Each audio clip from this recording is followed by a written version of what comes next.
सतगुरु की साजी निवाजी प्यारी साध संगत जी, प्यार और सत्कार से कहना धन निरंकार जी। शुक्राना सतगुरु माता जी, निरंकारी राजपिता जी, निरंकार दातार साध संगत माँ का कोटिन कोटिन बार शुक्राना दासी करती है और यही आशीर्वाद मांगती है सच्चे पातशाह। जिस तरह आप जी ने अपने चरणों से जोड़ा है, इसी तरह अंतिम श्वास तक अपने चरणों से जोड़ के रखना।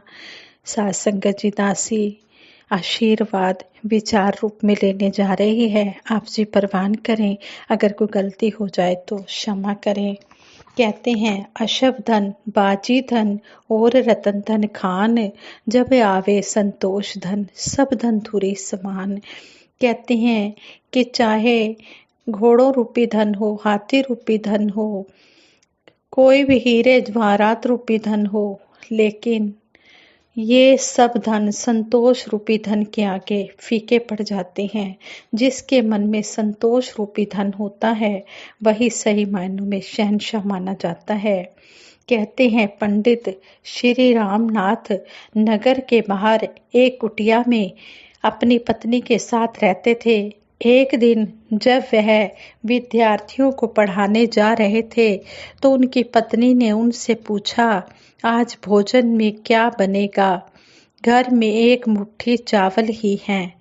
पंडित जी ने पत्नी की ओर पल भर के लिए देखा और बिना कोई उत्तर दिए चले गए। भोजन के समय जब उन्होंने थाली में थोड़े से चावल और उबली हुई कुछ पत्तियां देखी तो पत्नी से पूछा, यह स्वादिष्ट भोजन किसका है? यह स्वादिष्ट जो सब्जी बनाई है ये किसकी है? पत्नी बोली, मेरे पूछने पर आपकी नज़र इमली के पेड़ की तरफ गई थी, मैंने उसी के पत्तों का साग बनाया है।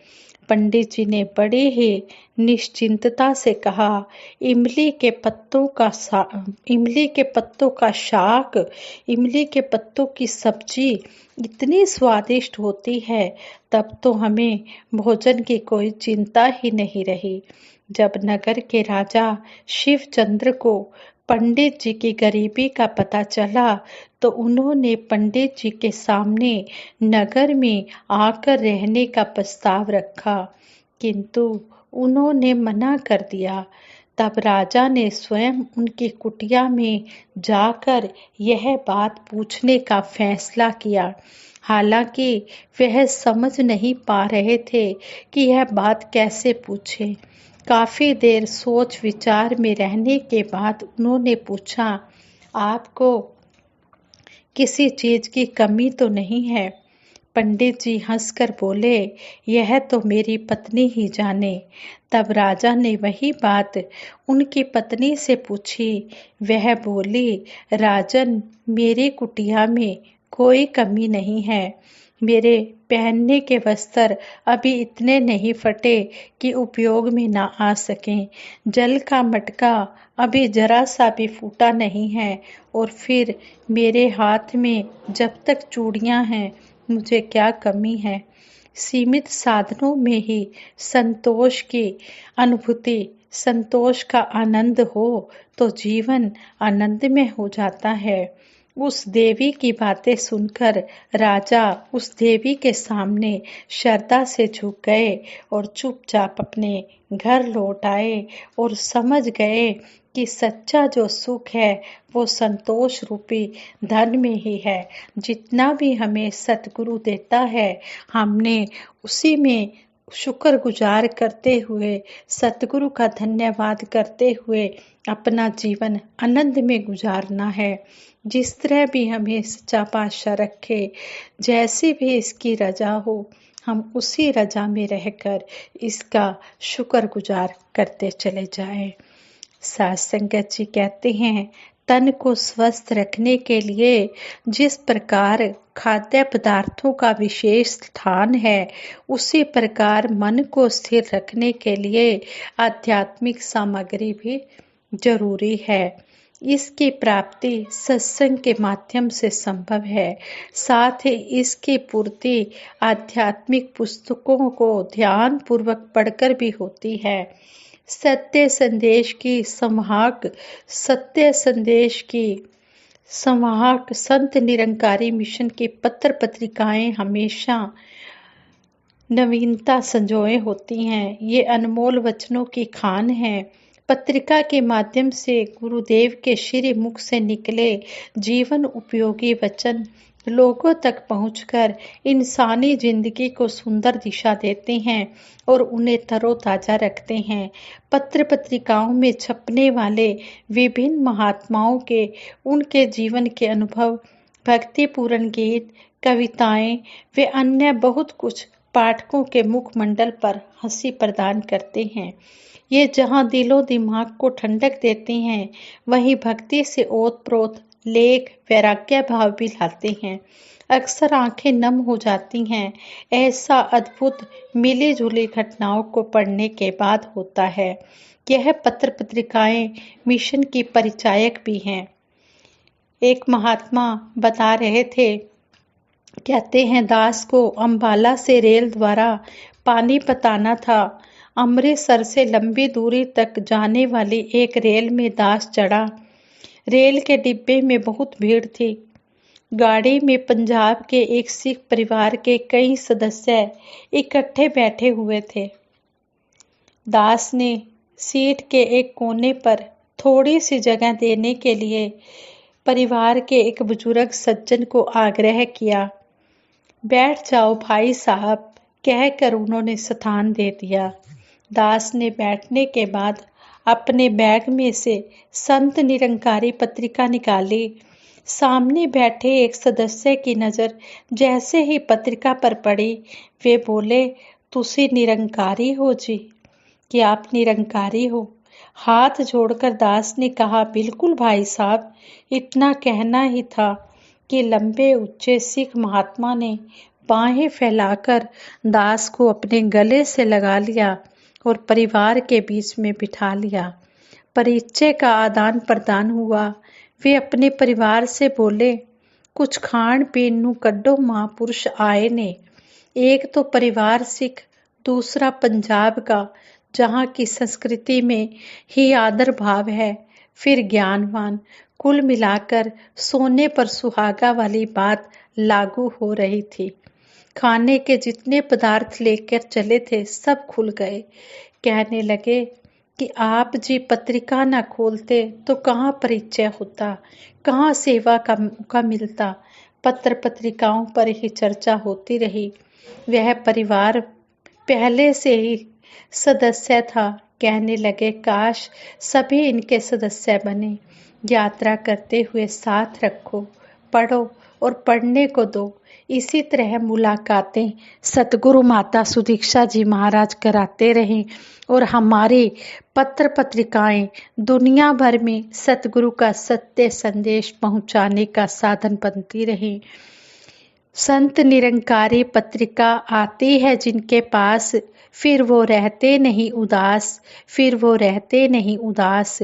11 भाषाओं में छपती हैं, मनमोहक सबको लगती हैं, मनमोहक सबको लगती हैं। कब आएगी मेरे घर में, सभी को रही है आस, फिर वो रहते नहीं उदास, फिर वो रहते नहीं उदास। एक नज़र अखबार है, जो पढ़ते हर बार हमेशा, जो पढ़ते हर बार हमेशा।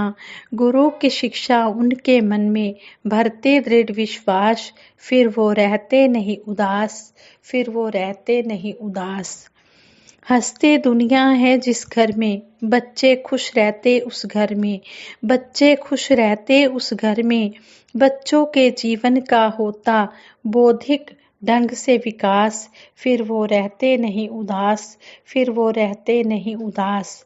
भाषा 3 में एक नज़र है, जो देता रूहानी खबर है, जो देता रूहानी खबर है। भाषा 4 में हंसती दुनिया, जो बच्चों की है खास, फिर वो रहते नहीं उदास, फिर वो रहते नहीं उदास। संत निरंकारी पत्रिका आती है जिनके पास, फिर वो रहते नहीं उदास, फिर वो रहते नहीं उदास। संगत जी दासी सभी के चरणों में हाथ जोड़कर बेनती करती है कि जिनके घर में भी पत्र पत्रिकाएं आती हैं वो पढ़ें, और जिनके घरों में पत्र पत्रिकाएं नहीं आती हैं उनको पढ़ने के लिए दें, या उनको कहें कि वो भी पत्र पत्रिकाओं के मेंबर बने, वो भी पत्र पत्रिकाएं अपने घर में लगवाएं। आजकल तो भवन पर ही सभी की पत्र पत्रिकाएं आ जाती हैं सत्संग भवन पर, तो सभी इसके सदस्य बने। पत्र पत्रिकाओं के जो हमारी वार्षिक निरंकारी मिशन की पत्र पत्रिकाएं जो हर महीने मंथली आती हैं, हस्ती दुनिया आती है, एक नज़र अखबार आती है, तो हम ये सभी अपने घरों में लगवाएं। और जो भी हमारे सतगुरु माता जी के प्रचार टूर वॉइस डिवाइन पे, न्यूज डिवाइन पे होते हैं, वो भी हर महीने 2 महीने में 2 बार आते हैं, वो भी हम अवश्य सुने देखें। पूरे महीने का उसमें विवरण दिया होता है कि सतगुरु माता जी कहाँ पर गए, प्रचार टूर हुआ, विचार आते हैं, और जो भी हमारे मंडल की तरफ से जो भी सेवाएं होती हैं, जैसे वृक्षारोपण की सेवाएं जगह जगह लगी, अंटा तहसील पानीपत में भी हुई ये सेवाएं, तो इस तरह हर जगह जो सेवाएं लगती हैं सारी उसमें दिखाई जाती हैं। हम पढ़ें किस तरह सतगुरु माता जी घरों में भी चरण डाल रहे हैं, आशीर्वाद दे रहे हैं, किस तरह है सतगुरु माता जी किस तरह सत्य का प्रचार कर रहे हैं, दिन रात लगे हुए हैं। ऐसे दुर्गम स्थानों पर भी जाते हैं जहाँ पर चढ़ाई करना भी मुश्किल है, जहाँ से निकलना भी मुश्किल है। सतगुरु यही चाहते हैं कि हर जगह ये मिशन का सत्य संदेश पहुँचे।